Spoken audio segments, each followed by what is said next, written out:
del cauce ególatra, como dice el Taná, el original hebreo. Mas no vive mi ego. Es el Mesías el que vive en mí. El yo es el ego del hombre. Y Dios no quiere nada con el ego del hombre. Mientras el ego del hombre, mientras la autoimportancia, mientras la autogloria del hombre esté fluyendo, la vida de Dios simplemente nunca podrá fluir. El que es entendido en la materia del Espíritu, el que es edificado en la materia del Espíritu, puede entender estas cosas y simplemente quizás se haga el tonto, pero nadie puede engañarlo. La dimensión del engaño no puede tocar la dimensión de la vida, porque la dimensión del engaño es con el objetivo de causar muerte, pero la dimensión de la verdad lo que hace es causarnos vida y librarnos del engaño. Es por ello que la palabra explica en 2 de Tesalonicenses capítulo 2 verso 11 diciendo: pero el Señor, el Yahweh, les envía un poder engañoso para que crean a la mentira. Lea eso. Y esto no es para el mundo, porque el mundo está viviendo su vida de mundo y el mundo vive en el engaño. Ese poder engañoso viene para muchos que se dicen creyentes y no están en el sacrificio divino, no están en la dimensión de la cruz, no están en la paga del precio, sino que quieren salvar su propia vida y la quieren vivir de una vida cómoda. Son los que se resisten a la cruz del Cristo, son los que se resisten al desierto, son los que se resisten al quebrantamiento, pues el quebrantamiento es el camino hacia la bendición de Dios. Eso tenemos que entenderlo hoy. Yo soy la resurrección y la vida. El que cree en mí, aunque esté muerto, vivirá. Sí, el que cree en mí, aunque esté muerto, vivirá.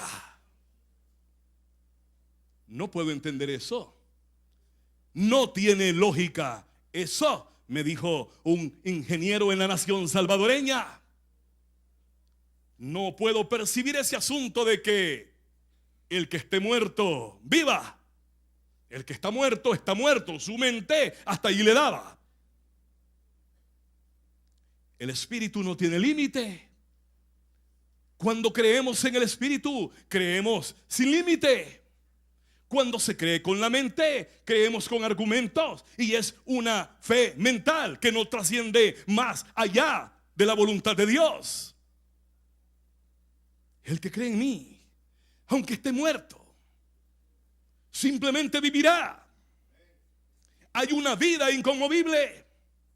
Hay una vida eterna.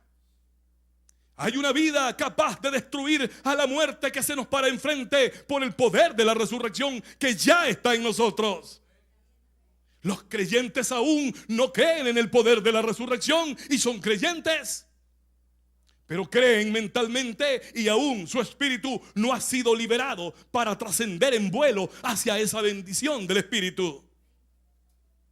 El que tiene al Hijo tiene la vida. Esta vida asegura la palabra eterna, estaba en el seno del Padre. Esta vida es el contenido de Dios. Esta vida es la naturaleza de Dios. La naturaleza de Dios es vida. Su vida es su contenido. Y el contenido de la vida de Dios es Dios mismo. Pero esta vida tuvo que ser manifestada. Es por ello que el apóstol Juan dice claramente en la primera carta donde empezamos leyendo: pues la vida fue manifestada y la hemos visto y testificamos y os anunciamos la vida eterna, la cual estaba con el Padre y se nos manifestó. Lo que hemos visto y oído, eso os anunciamos. Pero esto es importante cuando dice: para que también ustedes tengan comunión con nosotros. Y nuestra comunión verdaderamente es con el Padre y con su Hijo. Está diciendo entonces que el pueblo de Dios tiene que tener una comunión con los apóstoles, porque los apóstoles tienen una comunión con el Padre. Esta unción, estas unciones, la unción apostólica y profética, tiene una comunión con el Padre. Pero nadie puede conocer la vida de Dios a profundidad si no tiene una comunión con los hombres de Dios. Porque el Espíritu de Dios da los dones espirituales y el Mesías da los dones ministeriales. Pero Yahweh, pero la divinidad de Dios, la deidad de Dios en su conjunto da a los hombres. Eso es lo que dice la palabra en 1 Corintios 12:28. Y para ello tenemos que ahondar profundamente en este conocimiento. No tomando en cuenta que el domingo es el día en que yo no laboro, y que entonces me manifiesto en olas a escuchar la palabra o a distraerme porque la casa me tiene aburrido, sino que el que tiene la vida se mueve con deseos de más vida para beber de la vida. El que quiera vivir, venga a mí, dice el Señor, y beba. Cuando usted se mueve por organización únicamente, por lucir un traje, cuando usted se mueve por salir de la casa porque está aburrido, o cuando usted se mueve por esperar un milagrito, hay problema. Usted tiene que moverse porque ama la vida, porque desea la vida, porque quiere que la vida se le manifieste a su vida, por conocer la vida, porque la vida eterna es conocer al Padre y conocer al Hijo. Esa es la vida eterna. Pero hay que estar con los que tienen comunión con el Padre y con el Hijo, porque son los que fluyen en vida y suministran la vida de Dios. Entender esto me está llevando a un detalle precioso. La vida fue manifestada. Grande, dice el apóstol Pablo en 1 Timoteo 3:16, es el misterio de la piedad. Dios fue manifestado en carne. Yahweh fue manifestado en carne. Ese es el gran misterio de la piedad, en que Él haya sido manifestado en carne. Cuando Dios se manifestó en carne, entonces se manifestó la vida, porque Dios es vida, su contenido es vida, su naturaleza es vida. Y la vida fue manifestada. La vida tuvo que entrar en el tiempo, dice Hebreos 10:5. La vida tuvo que entrar en el tiempo. La vida tuvo que encarnarse. La vida estaba en el seno del Padre. Y Juan 1:19-18 dice que en Él estaba la vida, que a Dios nadie lo vio jamás, pero que el Hijo, el Mesías, el Mesías ungido, Él le dio a conocer. Entonces la vida fue dada a conocer. Para ello se encarnó la vida, para empezar a conocer la vida. En Éxodo 17:6 se estaba derramando de una roca. Yahweh mandó a Moisés a golpear. Esta vez sí lo mandó a golpear una roca, a que sacara agua de la roca. El agua era la vida. El pueblo iba en el desierto y el pueblo estaba muriendo de sed. La sed podía matarlo, la inclemencia del desierto lo podía matar, pero la única manera en que pudo sobrevivir fue con la vida de Dios. El agua brotó de la roca.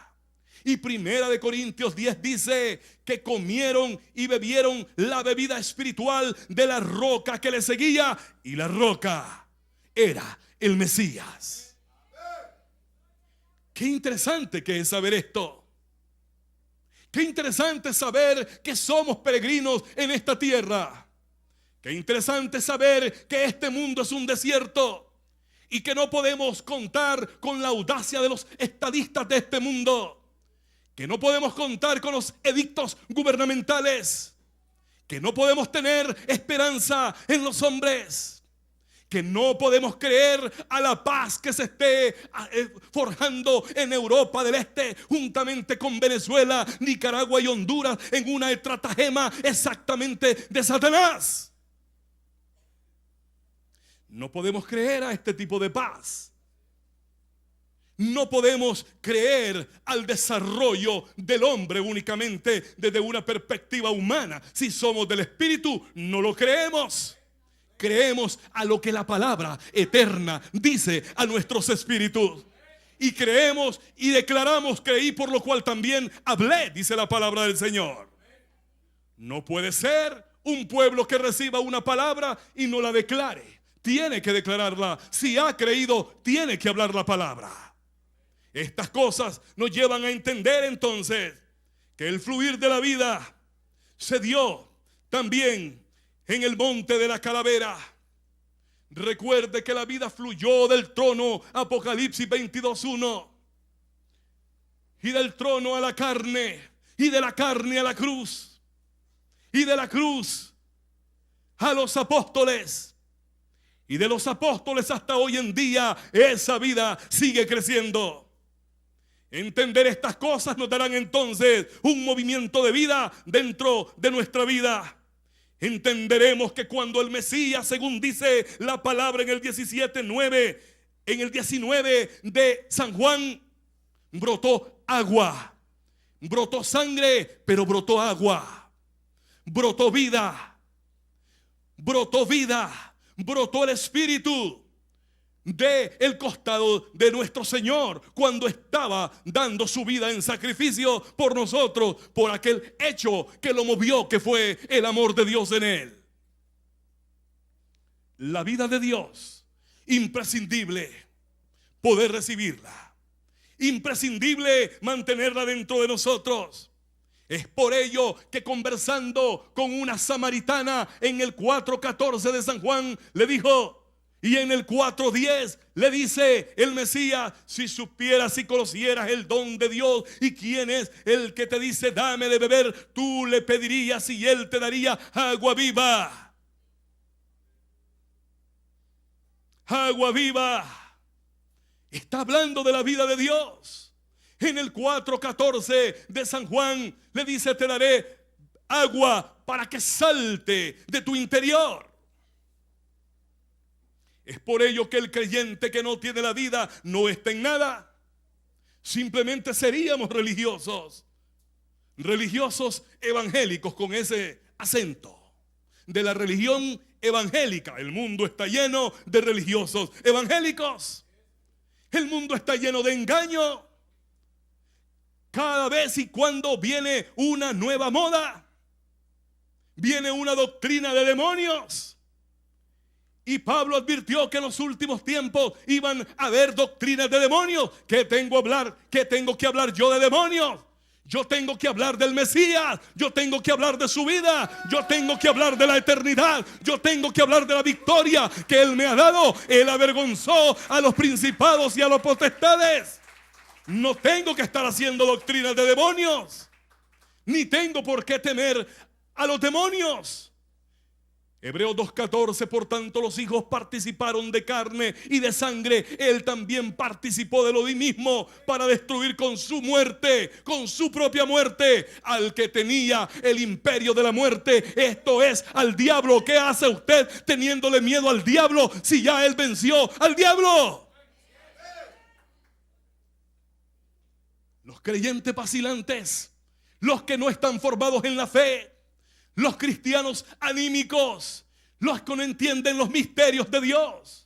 Pues la palabra habla exactamente en Romanos capítulo 9, verso 11. Habla de dos hombres que no habían hecho ni el bien ni habían hecho el mal, para que Dios aborreciera a uno y amara al otro. Quiero decirle a usted que no es por lo bueno ni por lo malo que usted puede agradar a Dios, sino por la vida de Dios que esté en usted.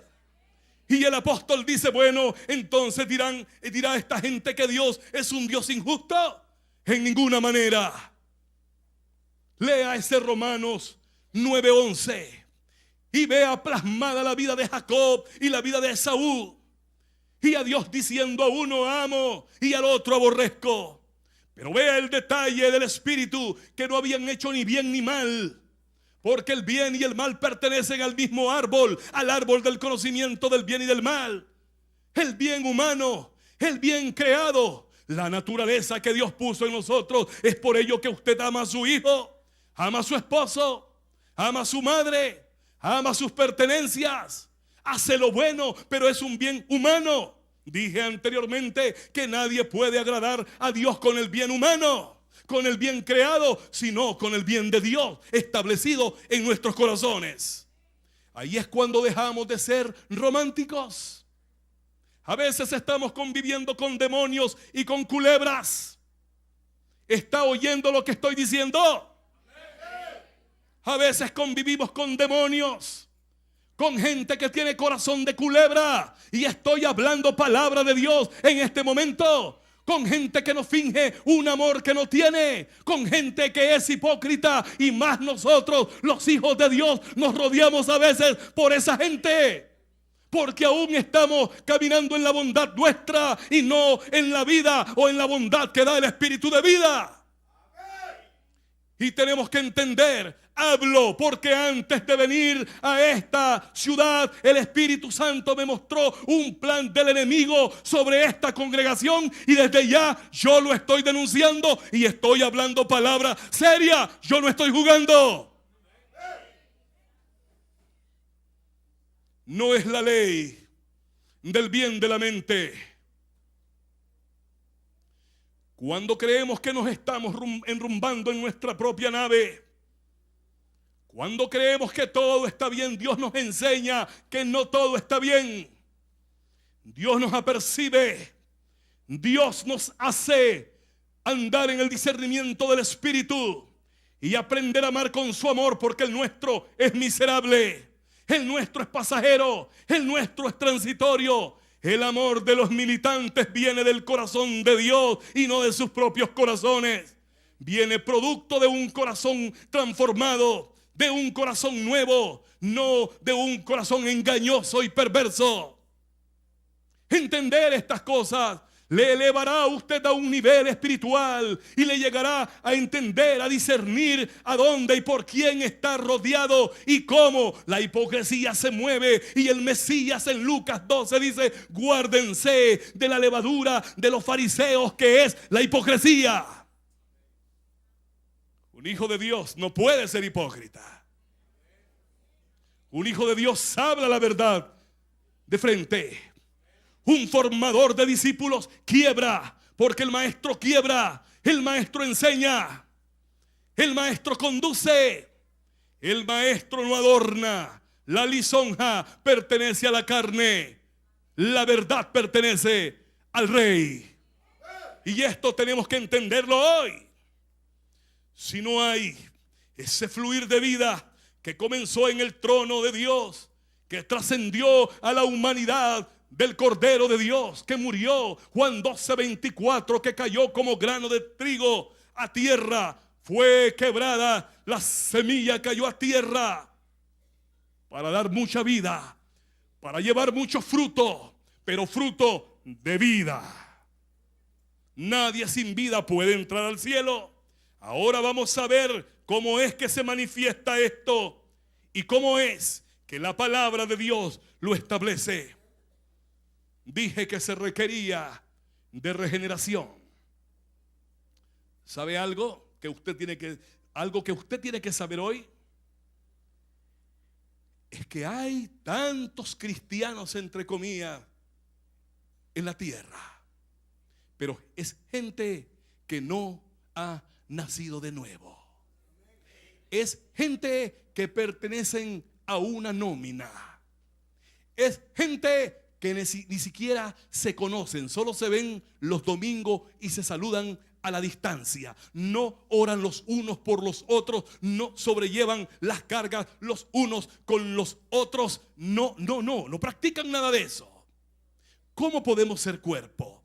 ¿Y cómo puede correr la vida si no hay un cuerpo establecido? Por eso la Biblia habla de un cuerpo. Algo que aprendí del apóstol en estos días, que el Mesías dijo que no hallaba el don de reposar su cabeza. no tenía un cuerpo. ¿Cómo va a reposar la autoridad del Cristo en una iglesia si el cuerpo no está unido y si no está fluyendo la vida del Espíritu dentro de ese cuerpo?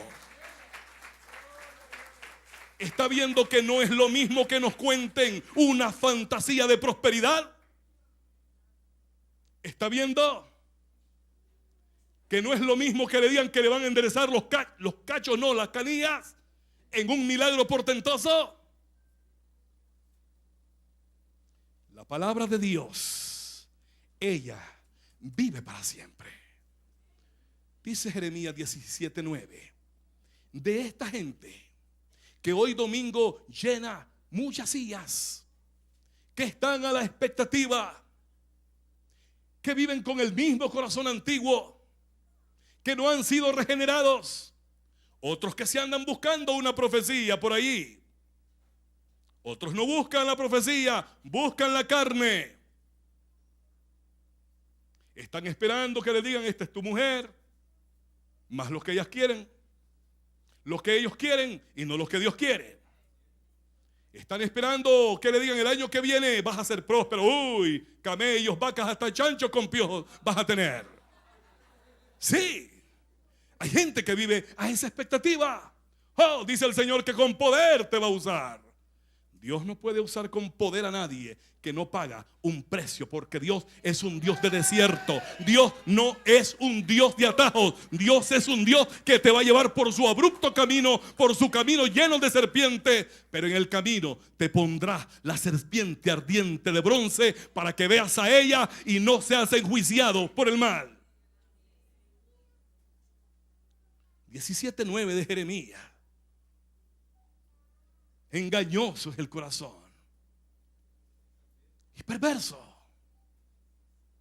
Engañoso y perverso. Eso está hablando de una gente no nacida, de una gente no regenerada, de una gente que no tiene la vida de Dios. Corazón perverso, corazón engañoso. Y el 13:23 del mismo Jeremías: así como el negro no puede cambiar su piel, así como hay un animal, un felino, dice la palabra de Dios, así como el leopardo no puede quitar sus manchas, así como ustedes van a hacer el bien cuando están acostumbrados solamente a hacer el mal. Está hablando de una gente no nacida. Está hablando de gente que no tiene la vida de Dios. Está hablando de creyentes nominales, gloria a Dios, aleluya. Quien vive y a su nombre gloria, y a su pueblo victoria, y a sus hijos no sé qué cosa, y a los entrenados no sé qué otra cosa. Pero no tienen la vida. Y creo que es un engaño grande caminar sin vida. Por eso el Mesías dijo: deje que los muertos entierren a sus muertos. Y vos, muchacho, no seas tonto, vení en pos de mí, seguime. Porque sabía que al seguirlo a él iba a seguir la vida. Pero muertos enterrando a muertos. Gente sin la vida de Dios enterrando a cuerpos que ya no tenían vida. Gente sin vida enterrando a los sin vida. Como leopardo. Como leopardos las manchas de ustedes están allí, como negros, como etíopes. ¿Podrá un negro cambiar su piel? ¿Podrá un leopardo quitar sus manchas? Imposible.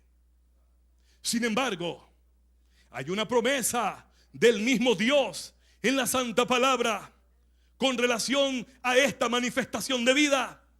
No se puede manifestar la vida entonces si no hay un nuevo nacimiento. Dirá usted: oye, vino hablando el apóstol en rudimento. Pues sí, es rudimento y es necesario hablarlo. Será necesario volver a decirlo.